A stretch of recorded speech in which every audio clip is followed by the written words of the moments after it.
Usaha yang kami observasi adalah ST. Kampus yang berlokasi tepat di depan Universitas Sriwijaya Madura. Di sini tersedia beberapa varian rasa mulai dari original, lemon, sampai teh susu dengan harga 6.000 hingga 10.000. Mayoritas pembelinya adalah mahasiswa yang butuh minuman segar dan murah. Nah, sekarang kita bahas dari sisi ekonomi mikro.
Boleh wawancara sebentar?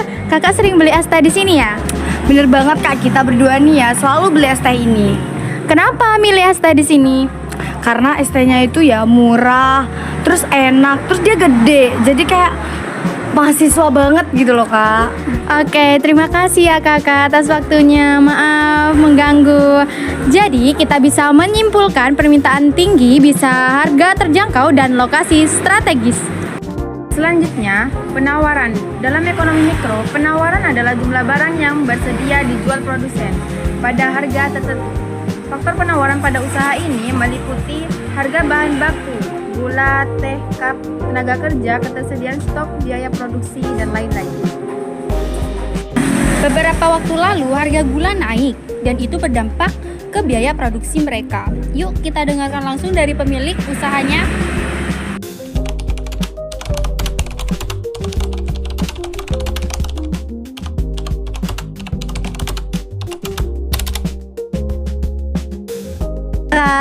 Kami mohon maaf ganggu waktunya sebentar nih. Kita mau izin buat observasi tugas kuliah kita nih.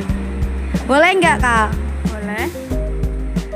Kak, aku mau tanya, apakah belakangan ini tuh bahan baku dari es teh ini kayak cup, terus gula, tehnya itu ada yang naik nggak sih? Ada. Nah, terus itu tuh berpengaruh ke harga jual es tehnya nggak sih? Selama ini sih enggak.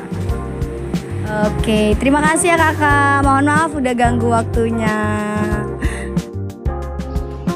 Dari data permintaan dan penawaran tadi bisa dilihat bahwa harga keseimbangan atau price minuman di sini ada sekitar 3 sampai 8 ribu. Pada harga ini jumlah pembeli stabil dan penjual masih mendapat untung. Kalau harga dinaikkan terlalu permintaan menurun, tapi kalau terlalu rendah penjual menurun. Jadi penting banget menentukan harga yang tepat.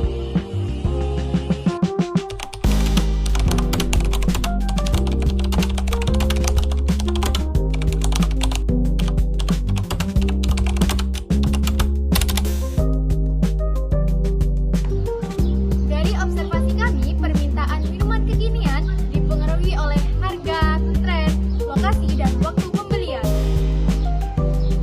Sementara penawaran dipengaruhi biaya produk, harga bahan baku, dan kesediaan stok. Kita juga menemukan bahwa keseimbangan harga terjadi di sekitar 3.000 sampai 8.000 per gelas.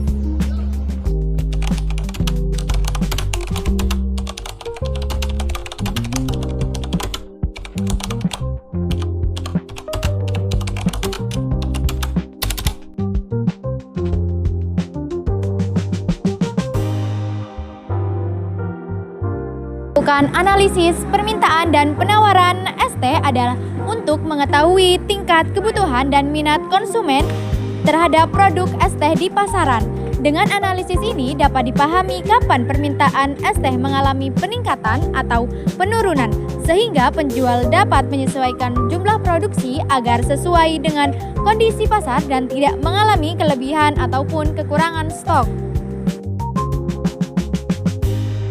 Analisis permintaan dan penawaran es teh dilakukan untuk melihat hubungan antara perubahan harga dengan jumlah es teh yang diminta oleh konsumen serta yang ditawarkan oleh penjual. Melalui analisis ini, pelaku usaha dapat menentukan harga jual yang sesuai, adil, dan mampu diterima oleh konsumen tanpa mengurangi keuntungan usaha.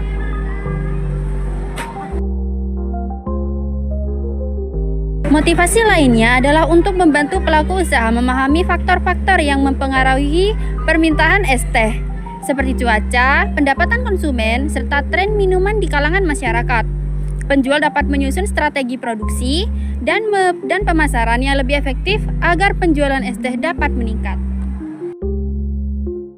Analisis permintaan dan juga penawaran es juga bertujuan untuk mengatasi perubahan kondisi pasar seperti kenaikan harga baku, pesaing dengan usaha minuman lain, atau perubahan selera konsumen. Dengan melakukan analisis yang tepat, usaha es teh dapat beradaptasi dan tetap bertahan dalam jangka panjang serta menjaga kestabilan usahanya.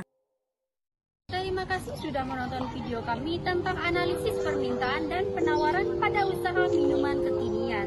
Semoga bermanfaat dan sampai jumpa.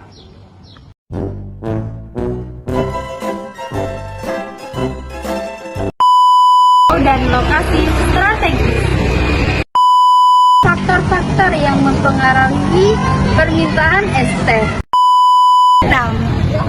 Saya Wardah Tujana dengan jumlah K09.